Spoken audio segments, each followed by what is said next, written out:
Hello and welcome to the Master's Voice, the podcast series on Mediabrief.com. I'm your host and friend Pavan R Chawla, in conversation with someone who is indeed a wonderful veteran and will bring a lot of value of insights and experience to this episode of the Master's Voice. Malind Kapur, Executive Vice President, Corporate Strategy and Communication, Piaggio Vehicles Pvt. Malind has more than 3 decades of experience and heads marketing, product marketing and channel development for the entire commercial vehicles business at Piaggio in India. Malind, welcome to the show. Thanks, Pavan. It is good to connect up with you and appreciate being on the Master's Voice. Really, let us see how to make this whole session more interesting. Malind, I'm sure it's going to be extremely interesting. And let me also say thank you to Shreya and Shailesh of MSL for having made this interaction possible.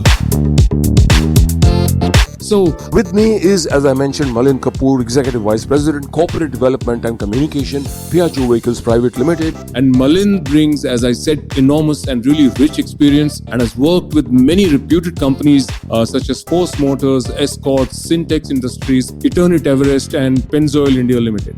As a strategic business leader with a practical approach at Piaggio, Malind is responsible for business strategy and profit planning, EVA growth, P&L contribution, brand architecture, marketing, product profiling, market research, product strategy, channel and business development, sales and customer care.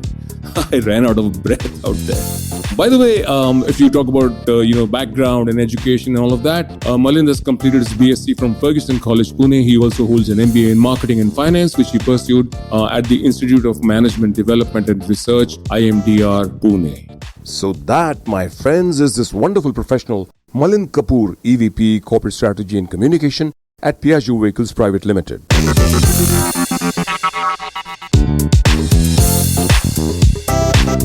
I want to begin this conversation not maybe on a very strategic note, but on a tactical note with something that you guys did. And I think it was amazing. I saw that leapfrogging the challenges of the lockdown, for a commercial vehicles division.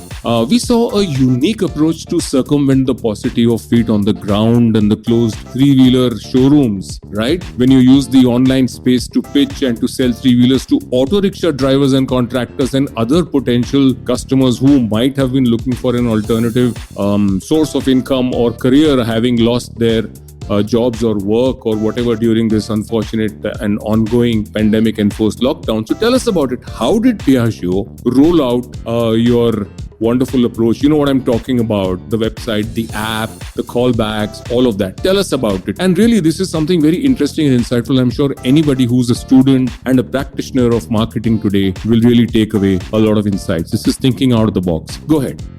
Pavan, first and foremost, on the marketing side or on the strategic side, I'm not going to go on the bookish scenario, but just to tell you, during difficult times, one needs to use a simple term, both hosh and josh. Wow. To overcome challenges. Nice. So I think we as leaders in certain segments of the last mile transportation industry had to ensure that we used both these in these difficult times. To give you simple examples, we have been a category leader since the inception for the last more than a decade and a half. Okay. Now, being a leader in this, our vision and responsibility was to evolve both the internal systems and the customer buying experience and process. Okay. And this we have actually been doing continuously, particularly over the last 3 to 4 years, during times of evolution. And we did not obviously foresee these difficult times, but in terms of challenging and competitive times, that's a part of the process. Right. So what is it that we did during these times? Piaggio's approach was not just digital. It was, so to speak, hybrid in a sense.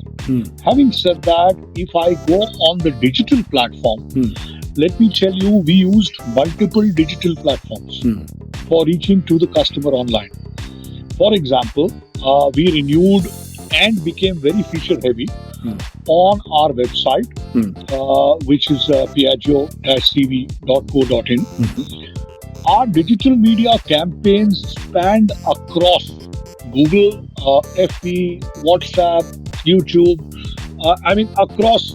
across media segments.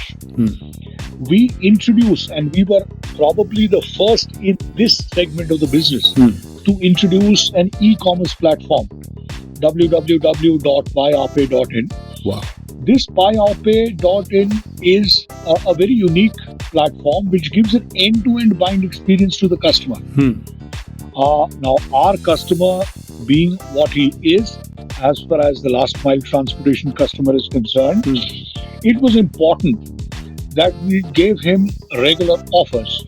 And one of the major scenarios on, not just by creating the platform, but major scenarios was to offer him benefits of booking online. So we gave a booking benefit to the customer online, and all he had to do to book a vehicle during this time was to book it with 1,000 rupees. Okay. That's the only amount we had to do to ensure that the booking got done. So we actually cut across medium. Okay. No, your TG actually was these perhaps 25 plus, maybe till about 35, 40. I don't know. You have to spell that out for me. But then these are people who would want to buy your three-wheeler and use it as either a passenger vehicle or a load-bearing vehicle for hire, right? So, there must have been sort of demographic, not limitations or challenges, but specific asks. Okay, there would have been language challenges or priorities that would have been enforced upon your digital marketing teams. It must have required a complete rethink. I mean, after all, you're using Google, you're using Facebook. I'm sure they were all targeted, but and you also use dark social of WhatsApp, which I thought was an amazing idea to reach out to these communities. So how did you define the ask and how did you roll this entire campaign out? Pavan, for us, it was not that difficult. Now, why do I say it was not that difficult? It was because we actually, from the point of view of customer connect, have been in touch with our customer base of nearly 3 million customers over the last few years. Right. We are aware that while there are demographics, while there are differentiations, and while one knows that India is a very, very diverse nation, we also understand that from the language point of view, if you talk about north of the Vindhyas, while there are different dialects, there are different languages, Hindi is largely an understood language, right? So when it comes to the digital media, clearly we decided that we will not stick to English as the only primary mode of communication, because for our consumer, we have to be savvy and we have to connect in the language that they understand. So first and foremost, if you look at our website itself, started in English, but then evolved to English and Hindi. And now we are moving on to various languages. Now, our communication overall is actually done in a minimum of 12 major languages. Wow. Because for us, it is a necessity. Our e-commerce platform today is already available in 6 languages: English, Hindi, Malayalam, Telugu, Tamil, and Kannada. Wow. We are ensuring that in the next couple of months, we will be there in all the major languages that we are targeting. Wonderful. So we move forward clearly to connect with the customer in the language that he understands. And all our strategic communication and thought process stems from that side. If you look at our media campaigns, we also customize media campaigns not just to the languages, but to regional tastes. Okay. And sometimes it is not just to regional tastes, but it is also to local tastes and understanding. Right. And we actually get that input from the fact that we've had a strong customer base of 3 million satisfied customers, Right. who have actually evolved in terms of making their livelihood out of this segment. So I think that's how we really move forward. And also their own connected communities, relatives, friends who might need that kind of support, So really, WhatsApp must have been. How effective was WhatsApp specifically? I'm curious because, dark social is one of the biggest, the single largest trend on digital marketing expenses for digital marketers, all of 2019. So, a very smart move. What was the impact of your WhatsApp and dark social campaigns on the sales? Okay. Let me give you some sense of it. Okay. We decided very clearly that we will use digital media per se, and in digital media, looking at our TG, WhatsApp was one of the primary modes of communication that they were accessing. So at least in terms of reach of communication, we did use WhatsApp, but then we also used the other media, whether it is Facebook or it is Google or it is YouTube or any of the other websites. So while that was the case, there is no doubt that we did use WhatsApp, and it was pretty impactful for us in terms of getting the right eyeballs. Okay. So there is no two ways about it. Interestingly, not only did we use WhatsApp, but even simple things like SMSs helped us to connect. So during these times, obviously we cut across media, and these were some of the tools that were used. Wonderful. Right, time for a break now. You're tuned to Mediabrief.com's podcast series, The Master's Voice, with me, your host and friend Pavan R Chawla, in conversation with Malind Kapur, Senior Vice President, Marketing and Channel Development, Piaggio Vehicles Pvt. Limited. We're taking a short break and will return in a little bit. Don't go anywhere.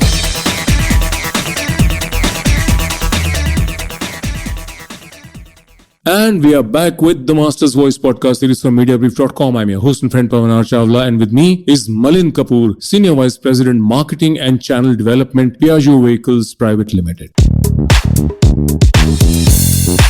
And I must remind my listeners or anybody who's just sort of started listening to it midway or whatever, that we are talking about selling, marketing and selling three-wheelers from Piaggio, the Ape brand, to people during the lockdown, during the pandemic, so it was enforced by the paucity of feet on the ground, and you guys sort of circumvented that challenge and turned it into an opportunity, which is amazing. And one more thing, Malind, I must say that this to me seems like a great example of caring for both your business, which you must anyways keep alive and thriving, but also the society that you serve. In this case, the auto rickshaw drivers and others too, the grey-collared workers who might have been tempted to seek another source of livelihood post-COVID enforced job losses. So how has the entire response been for the platform, and did Piaggio achieve its sales objectives and numbers? Okay, let me, before giving you an answer to that, share something with your listeners. Sure. Interestingly, people might feel that, okay, the auto segment, so to speak, whether it is the cargo segment or it is the passenger segment, probably they may not be that digitally savvy. Okay. However, if you look at measurements that we've had over the last few years, the smartphone penetration itself is more than 82% in this segment. Right? So that's point number one. Point number two, 73% of this segment actually uses some kind of social media. So, if one looks at the evolution of society per se, from this point of view, there is no doubt that the digital connect of this section of society also is virtually as evolved as one would expect a normal urban individual. Now, having assessed that, we went on to our network, we went on to our platform, Okay, I spoke to you about buyape.in. And just to give you a sense today, not only are we getting inquiries because we have gone on to not just FB and WhatsApp and YouTube, etc., but we've tied up with various platforms that actually could give us inquiries and conversions. And today, if we tell you, we are getting around every month, we get more than 200,000 searches on the digital media. Wonderful. Okay, our monthly online inquiry base is around 20,000. That's wonderful. Which is not a small inquiry base when it comes to a so-called more modern media, if I could use that term. Sure. And if I tell you, over the last few months, we actually have retailed more than 6,000 vehicles through these platforms. Wonderful. What a wonderful idea. And really, I think I want you to comment on this. Is this part of Piaggio's, emotional or commitment DNA to society that you must always, anyways, also try and help the society that you serve? I mean, every brand says we do that and they try to walk the talk. And if they don't, then they are caught even more with greater alacrity and ease nowadays when everybody is so sort of hyped up. But tell me about this, because when I spoke to you before we began this recording, you mentioned that it is in the DNA of Piaggio to be of as much service to the society that it serves, which helps it grow too in any case. So, whose idea was this? I mean, where did this thought of selling three-wheelers to that segment of people in India through the online space, where did that come out of? From where? Okay, Pavan, to give you a sense, we did not start off our digital journey, so-called pre-COVID. All right. We, as a strategic thought process, after doing our own assessment, doing our own research, had a pretty strategic call to see that we will go on a structured digital journey. And we, in a real sense, started it back in 2017. Okay. Right. So since we did have a head start, so to speak, as far as this industry is concerned, today we are probably the leader in the three-wheeler space as far as the digital medium is concerned. So it was a strategic call.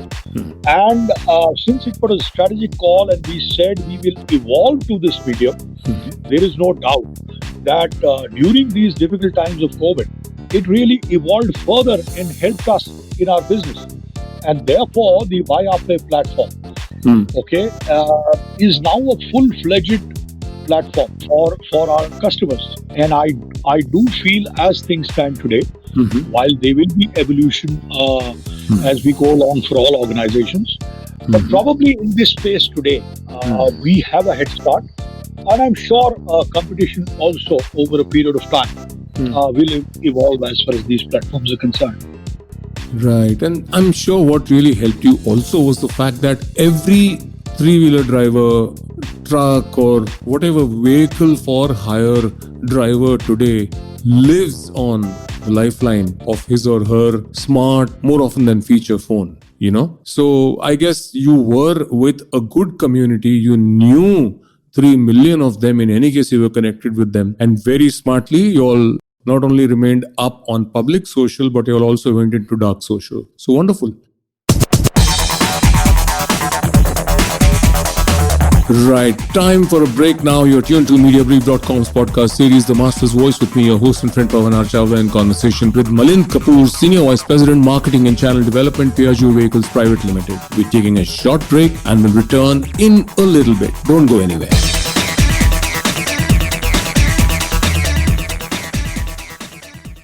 And we are back with the Master's Voice podcast series from Mediabrief.com. I'm your host and friend Pavan R Chawla, and with me is Malind Kapur, Senior Vice President, Marketing and Channel Development, Piaggio Vehicles Pvt. Limited. Right. Malind, in a price-sensitive country like India and for a touch-and-feel product like, a vehicle, a Piaggio vehicle, does Piaggio ensure that customers' inhibitions are well taken care of when dealing with them virtually? Inhibitions about not being able to see, touch, feel, experience the vehicle before buying it. Okay, Pavan, at the outset, let me say that we have to realize that the so-called two business models will coexist. Now, when I say two business models will coexist in the automotive category, I mean both physical and digital. So, if we look at it from our point of view, we have embraced being phygital, so to speak, which is physical and digital. Now, this approach on our customer base helps us to evolve with the customer, to connect with the customer, and to ensure that so-called inhibitions, if any, are taken care of. For example, Piaggio has designed the e-commerce platform buyape.in, keeping in mind that both these can complement each other, right? Now, this will both help the customer for prospecting and booking. And then when a customer logs into our e-commerce platform, he can go through the specifications of each model. He can go into details. He can actually book a test drive. And we will ensure that the vehicle reaches him at his place for a test drive. We are making it simpler in terms of payments through pay wallets, net banking, credit cards, debit cards, etc. And he also gets the touch and feel of the whole business. Now, to give you a sense, after the lockdown relaxation, right, most of our dealerships opened up as per government regulations. And we were probably one of the first to open up, and clearly an SOP was made for the opening up of our dealers with the proper norms, social distancing, etc. So it was, in a sense, and we are today, digital.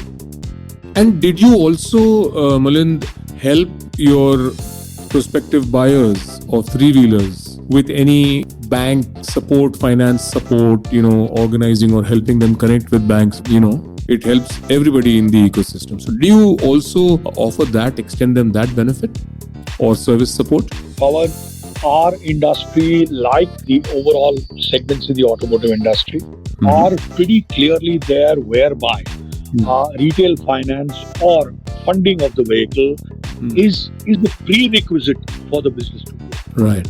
So we clearly have connected up with various banks, various financial institutions, and we have solutions for all kinds of customers as far as that aspect is concerned. To take a step further, during the lockdown period, for people who had gone down to their villages, people who probably had issues in terms of job losses where they were doing and so on and so forth, we actually went forward to give this as a solution for their earning of their livelihoods. And not only were we extending tie-ups with banks and financial institutions, but for people who did not have even that much money, we extended saying, okay, fair enough, you get in touch with our dealership. We will ensure that you drive the vehicle on a daily basis, earn your money on a daily basis, and once you have enough money for a small amount of down payment, which probably will take 30 days to 45 days at best, you buy the vehicle and we will help you with bank finance.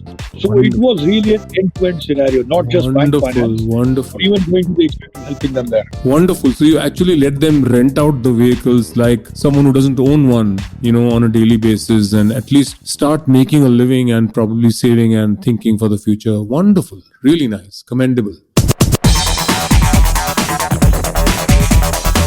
Right, time for a break now. You're tuned to Mediabrief.com's podcast series, The Master's Voice, with me, your host and friend Pavan R Chawla, in conversation with Malind Kapur, Senior Vice President, Marketing and Channel Development, Piaggio Vehicles Pvt. Limited. We're taking a short break and will return in a little bit. Don't go anywhere.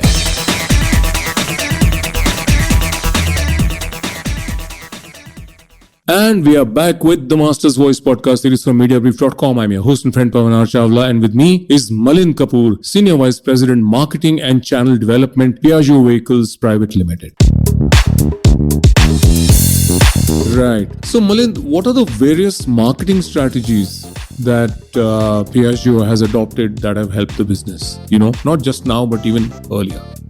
Okay, to answer that question, Pavan, one will need to understand a little about the last mile transportation industry.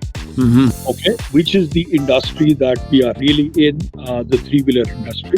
It is an industry which largely evolves around people who want to earn their livelihood.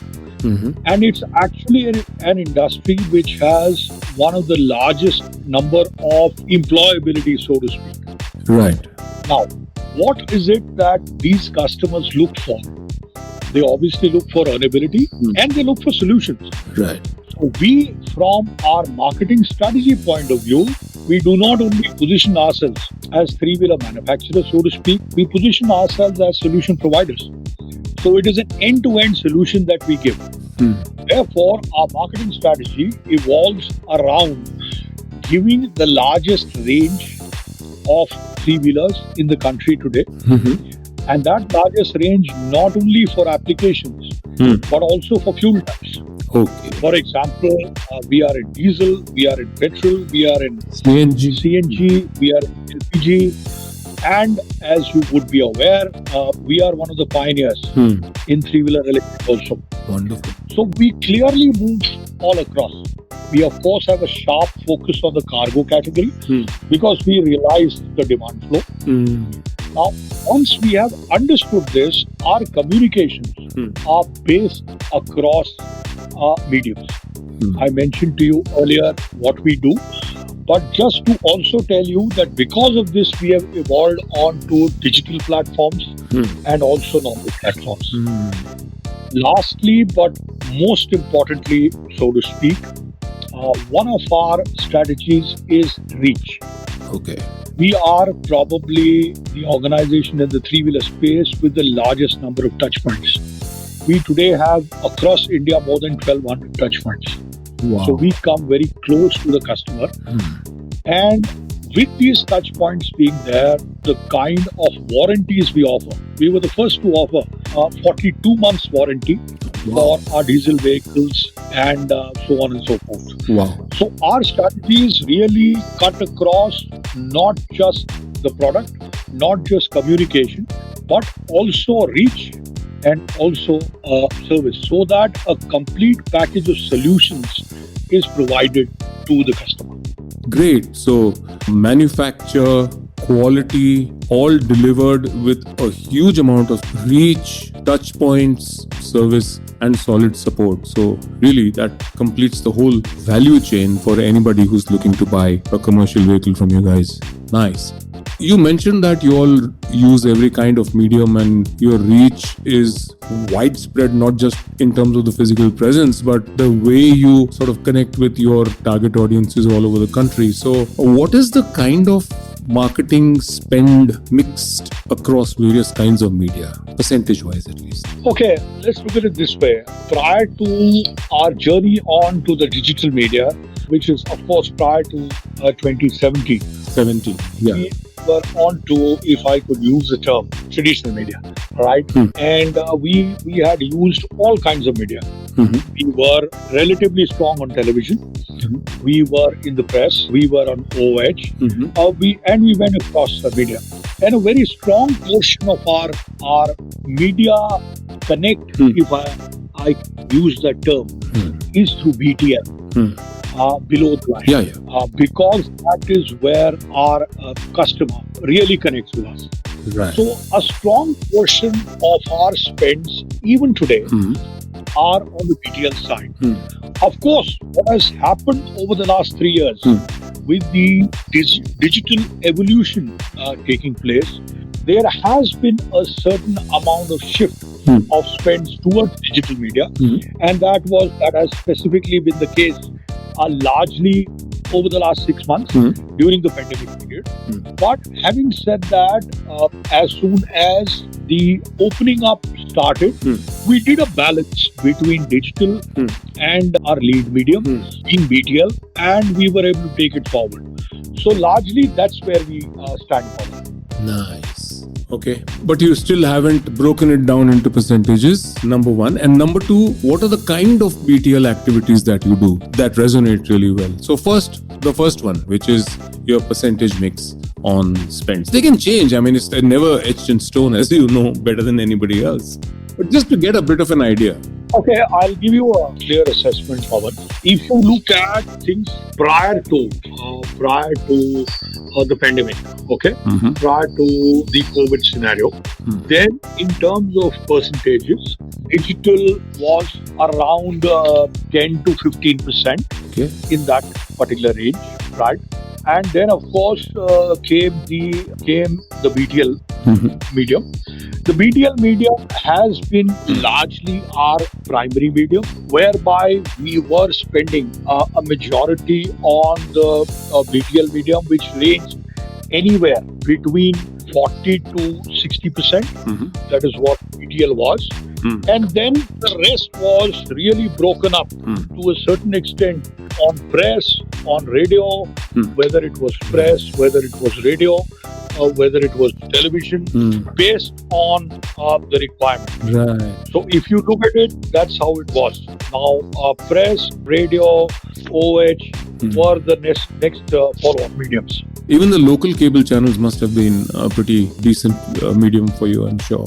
So Malind, how do you see the automotive e-commerce industry growing in the near future? And how would this affect the traditional automotive sales model? You already mentioned that they will both coexist, and depending upon what is the sort of flavor of the season or need or demand of the season, it will go like that hand in hand. But do you see a lot of e-commerce also getting into the space and growing? Okay, Pavan, I think this is a very relevant question. It's a very good question, particularly for this segment. Now, during the lockdown period, we have actually seen an unprecedented dependency on e-commerce players.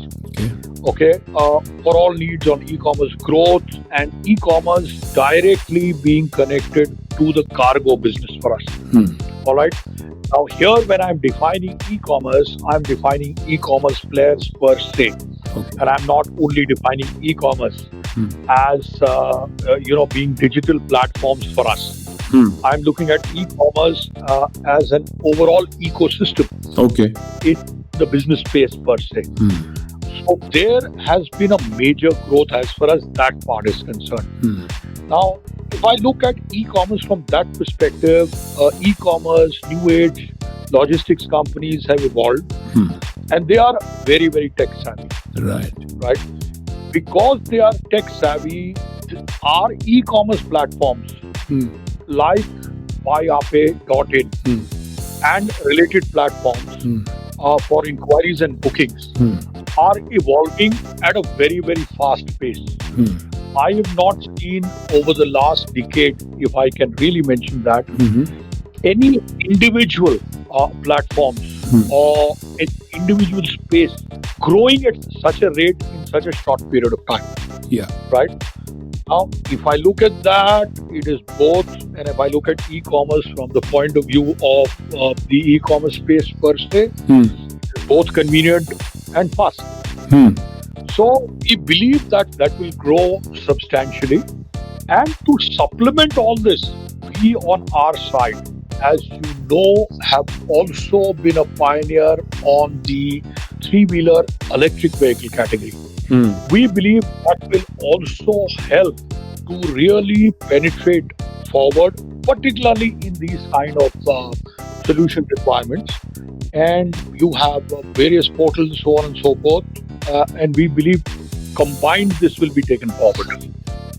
So, ever thought of something really disruptive and, literally shattering the box to get out of it? Idea like, imagine, I've seen, and it's always had heads turning, in a couple of cities, very rare. I may have seen 2 such instances in a year, that is the year before the lockdown, where a young executive is going to office, but in a three-wheeler which is converted into a little private space, with a different color and all of that. I've seen that, and it seems like like an oddity or something, which is like just a head turner. But what is to stop anybody from thinking of a far more nano three-wheeler than the actual nano, which unfortunately didn't work too well? What are the disruptive ideas that you guys are looking at? I know you probably can't share them for business reasons or whatever, but still, nevertheless, what is your idea of a wild fantasy in the space of selling this and making it even more useful for people who use your vehicles? Okay, Pavan, when you talk of disruption in the industry, let me take a step backwards and tell you that disruption in the industry has already been initiated, both from the point of view of, let's say, communication media, and from the point of view of vehicle solutions. A very simple example of that is our Ape e-City. My suggestion would be, have a look at the vehicle, right? Test drive it. You will find that this is going to be a major disruptor of the industry. Reason being, you just mentioned, why can the colors not be different? Why can it not look, in a sense, given a little bit of jazz, if I can use that term, right? And that is exactly what it is. Point number one. Point number two, drive the vehicle, and I can assure you, you will probably wonder, why should you not be driving only that vehicle? Another reason for that is no sound. Wow, that's wonderful. Yeah, and look at the pollution that it sort of eschews completely, drives around literally.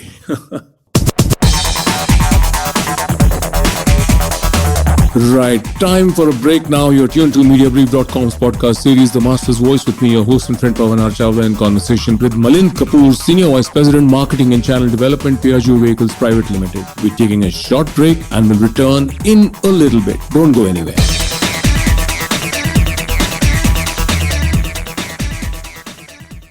And we are back with the Master's Voice podcast series from Mediabrief.com. I'm your host and friend Pavan R Chawla, and with me is Malind Kapur, Senior Vice President, Marketing and Channel Development, Piaggio Vehicles Pvt. Limited. Right, welcome back, Malind. Now tell me, what are the trends that we will see in the newly emerging automotive e-commerce industry? And what are the opportunities that exist in the auto marketing segment? It's going to really hurt the spare or whatever the suppliers, the parts manufacturers and suppliers, once things sort of transition to the e-vehicles. But that is going to take a lot of time, considering the size and the scale and the ability and propensity to pay that is available in the back of Beyond. So what are the trends? What are the forthcoming trends that you foresee and that you have planned for, and your organization is bracing up to either use as an opportunity or be prepared against?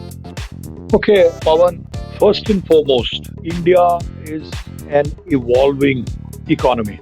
You would have heard most of the rating agencies, which had mentioned earlier, that the economic growth is going to decline substantially, have re-rated India, so to speak, and said possibly a V-shaped recovery is on the way as far as the Indian economy is concerned. Right. Okay. Having said that, the trends are not only associated with bouncing back from the pandemic. The trends are largely associated with the evolution of the demography of the nation, the connect, and so on and so forth. Right. One of the things that we see is that there will be an evolution in last mile transportation. Right. There will be hub and spokes. There will be a lot more organized transportation. You've seen that evolution that has been started a few years back, and it is really evolving at a fast pace. You have seen that things like localized transportation, including metros, are really going to come in a big way. And all these are going to reflect both on the goods and the passenger transportation as far as last mile transportation and the three-wheeler industry is concerned. We believe that as we move along, the industry would largely be fuel agnostic. All right, it's going to be fuel agnostic. When I say fuel agnostic, it means the industry based on the geography the industry is reflecting and the place it is based in will be associated with that kind of fuel, which therefore means that you will have diesel, you will have petrol, you will have CNG, you will have electric. There are certain markets where electric has started playing an opportune role, and people are looking at electric becoming large segment of this industry. Right. And as of today, 12 states have actually announced their electric policies. So we believe in terms of the evolution and the trends, this is how the trend is going to evolve in terms of fuel types and in terms of solutions. And we are prepared for all those solutions. Now, you also mentioned service, you also mentioned parts, and so on and so forth. As things evolve, today, India has jumped from, in the vehicle space, from BS4 to BS6. Yes. No other nation in the world, no other large market in the world has jumped like this. That is a major jump that has happened. Right. All right. But the Indian automotive industry has met its challenge and has actually evolved. And so have we clearly. And we were one of the leaders to come with BS6 much before the April deadline. The trend, therefore, is going to be, because of this, even in terms of service, workshops, access to service, which would require that kind of technology, would be a requirement. And we have also evolved to prepare for it. As we move ahead, that will evolve further. Right. And we are pretty much there. How has COVID-19 impacted the commercial vehicle business in India? You might speak about your category, you might speak about the entire space. And, surely safety needs and, the top concern amongst people's minds now that once the lockdown sort of fades out and, wanes out and life returns to normal, then safety needs and the top concern about avoiding the use of public transport would have heightened the preference for own vehicles. How far has that expectation grown amongst those who manufacture vehicles for commutes, and what is your outlook for you guys and the industry overall? Okay, Pavan, a very relevant question. There is no doubt about the fact that the commercial vehicle industry during COVID times has been badly hit. Yeah. No question about it. Right. Okay. If you look at the quarter from, let's say, April to June, right, it was probably one of the worst quarters. Absolutely. Indicates. All right, there's no two ways about it. So the industry has been hit. Having said that, I would look at the current times as a silver lining. Why do I say that? First and foremost, if I divide the three-wheeler industry not into various sub-segments, but basically into two segments. One is passenger and one is cargo. Right? If I look at cargo today, and if I look at Piaggio per se, we are actually close to normal now. So in terms of cargo segment, we are back, right? Okay, I already mentioned to you what all we did, how we connected and so on and so forth. That's a separate issue. Right. But from the standpoint of business, we are close to normal in the cargo industry. Right. As far as the passenger industry is concerned, you are absolutely right. There are safety concerns, particularly in last mile transportation. Right. You are absolutely right. People are looking for personalized mobility in comparison to shared mobility. Yeah. And it will take some time before this evolves. Simple reasons are, if you look at where this segment really moves. This segment moves, for example, from metros, place A to place B. This segment moves to, let's say, schools. All right, so on and so forth. So till the opening up of all those areas happens, for that segment to come back to normalcy is going to take time. Having said that, in terms of safety, even today, if you look at most of the APE three-wheelers, we have put in safety norms in place.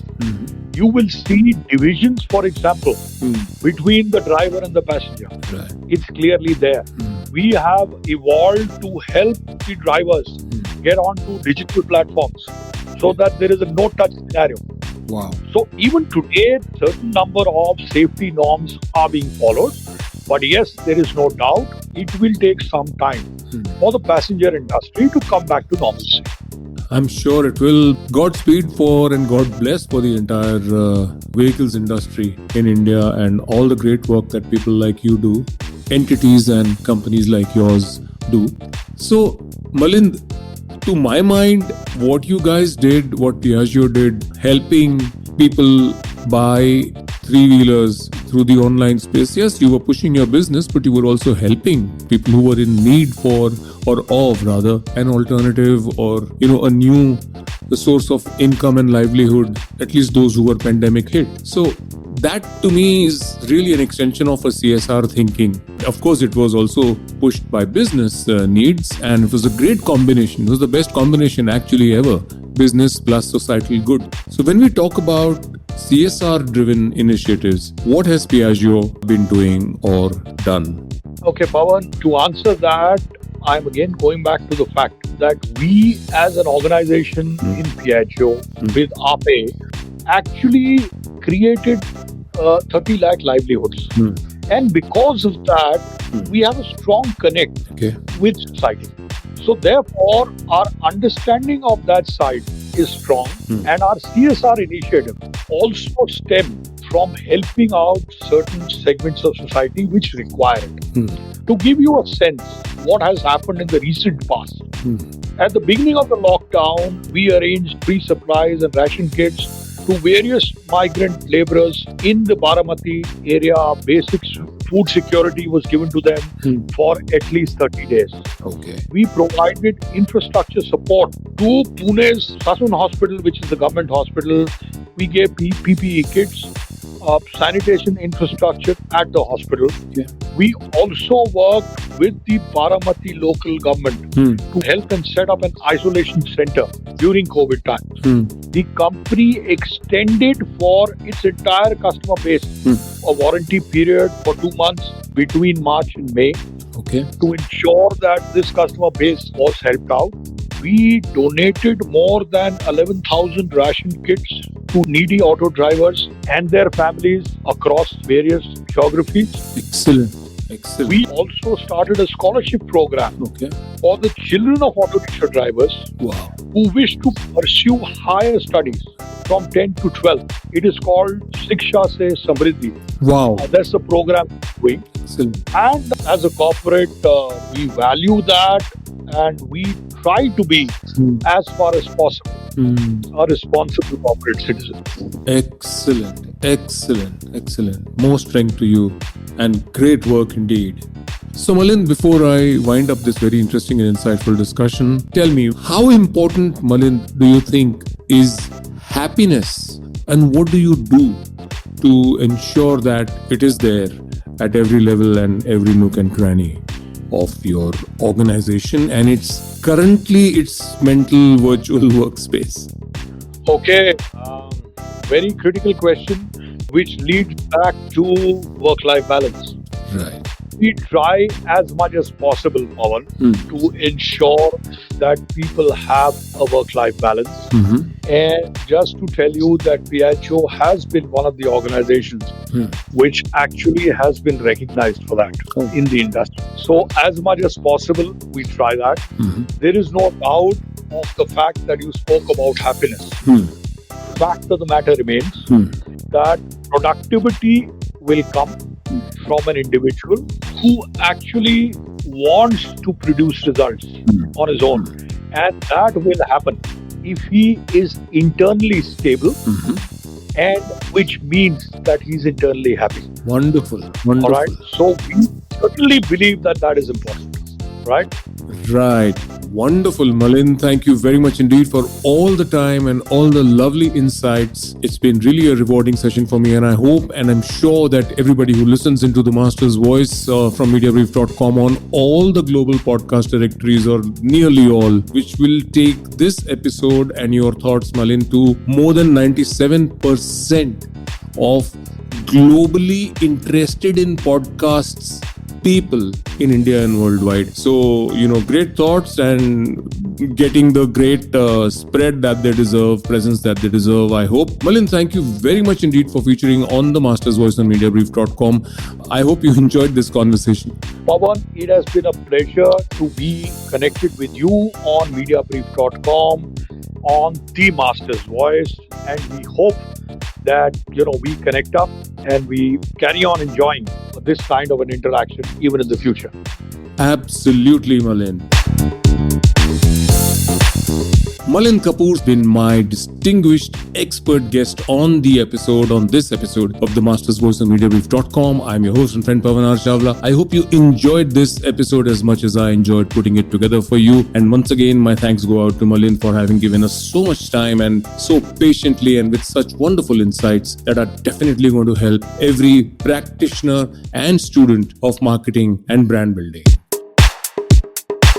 So till we meet again, this is your friend and host Pavan R Chawla on the Master's Voice from Mediabrief.com saying stay safe, bye-bye.